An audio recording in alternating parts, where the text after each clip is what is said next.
आप पहले बता देते तो आधे घंटे में पढ़ा लेता। क्लास जल्दी लगवा देता। और क्या, मुझे पता नहीं था ना कि लाइट जाएगी। नहीं तो सही रहता, आधा घंटा आप खींच लेते। हाँ, और बताओ क्या तैयारियां हैं दिवाली की? इनको दिवाली की छुट्टी चाहिए। हाँ, पूछ रहे थे ना, कल बता तो दिया इनको, 18 तारीख से 28 तारीख तक है, 2 दिन बीच में क्लास होगी। हाँ, लेकिन उसमें अब देखो क्लास अगर डाल ली तो अभी बात कर लो आप। ये इनको नहीं बताना था ना, उम्मीदें बढ़ गई इनकी।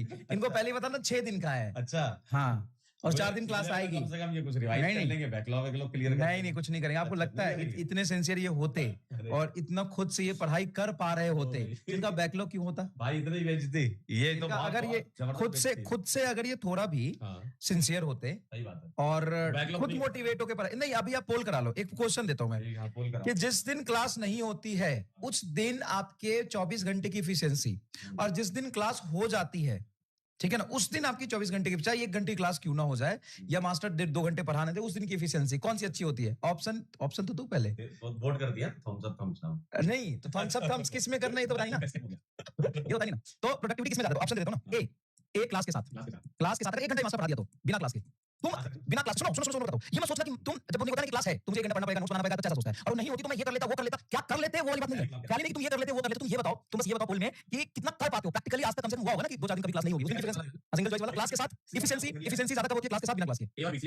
अगर 10 दिन से क्लास ना होना तो मैं बता रहा हूं 11वें दिन इनको खड़ा करके पूछना, रो देंगे ये कि सर क्या हुआ मेरे साथ, मैंने ये सोचा था, ये कर लूंगा, ऐसे कर लूंगा, वैसे कर लूंगा, ये 10 दिन तो निकल गया मुझे पता नहीं चला। 100% आप पूछ लेंगे 11वें दिन रो देंगे खड़े हो गए ये। चलिए पोल का रिजल्ट देख लेते हैं। वैसे मेरे ख्याल से क्लास के साथ ही ज्यादा बेटर एफिशिएंसी बनती होगी, है ना? लेकिन ये कहते हैं कि हमको थोड़ा टाइम मिल जाए तो हम रिवाइज कर लेंगे, बैकलॉग क्लियर कर लेंगे, ऐसा इनका कहना रहता है। तो नहीं, ठीक है ना। जैसे मान लो कि क्लास हो रही है 2 घंटे की, जिस दिन छुट्टी है 40 मिनट 45 मिनट पढ़ो, 1 घंटे पढ़ो। स्कूल भी जाते हैं ना, ये मतलब स्कूल वाले ड्रॉप हो गया। स्कूल तो नहीं जाते ना। अगर स्कूल नहीं जाते तो 6 घंटे की क्लास के बाद आराम से सेल्फ स्टडी किया जा सकता है ना? चलिए सर, रिजल्ट आने वाला है। इतना टफ तो इनको नीट का रिजल्ट भी लगा था पिछले साल, क्यों? चलिए क्या कहता है रिजल्ट क्या कहता था? सही टिक तो लगा। अच्छा, सही टिक ए लगा हमारे हिसाब से। ए क्लास के साथ भाई साहब, चलो भाई 13% है भाई। सर ये भी है कुछ 0.56 और 0.4। ये रियलिटी है।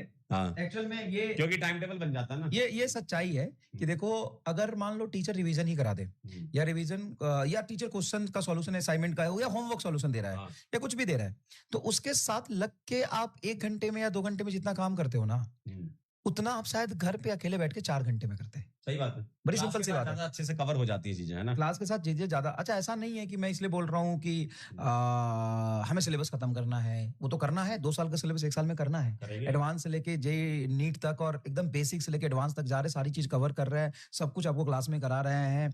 2 साल का सिलेबस 9 महीने में आपको कंप्लीट करा रहे हैं। हर चीज रिपीट पढ़ाने के साथ रिपीट करके खत्म कर रहे हैं। ये सारी चीजें साथ साथ चलती रही, सारी चीजें तो ये है प्रैक्टिकली पॉसिबल। लेकिन ये यकीन वो बैच नहीं जिसमें भगा के पढ़ाया जाएगा आपको। यकीन बैच वो है जिसमें बड़ी शिद्दत से, आराम से, बड़ी सीक्वेंस में एक एक करके चीजें पढ़ाया जाएगा। कभी पढ़ना बहुत मजा आएगा, कभी पढ़ने में टफ भी लगेगा, लेकिन वो आपको कंसिस्टेंसी मेंटेन रखते हुए आपको पढ़ाई करनी है। बहुत अच्छे तरीके से आपको कवर करते चलना, सिलेबस खत्म नहीं करना, सिलेबस कवर करते चलना। लेकिन मुश्किल काम है, लेकिन उस मुश्किल काम को आपने चूज किया करना, तो आपको मेहनत तो करनी पड़ेगा ना। ये वो बैच है जहां पे बहुत अच्छे से सिलेबस कंप्लीट करा जाएगा। डॉक्टर तो तुम ही होगे भाई, अगले साल सब लोग फिर यही रहेंगे। फिर यही कर रहे होंगे, फिर पढ़ा रहे होंगे। डॉक्टर तो आपको बनना है ना, तो मेहनत तो करनी पड़ेगी ना। चलिए ठीक है सर।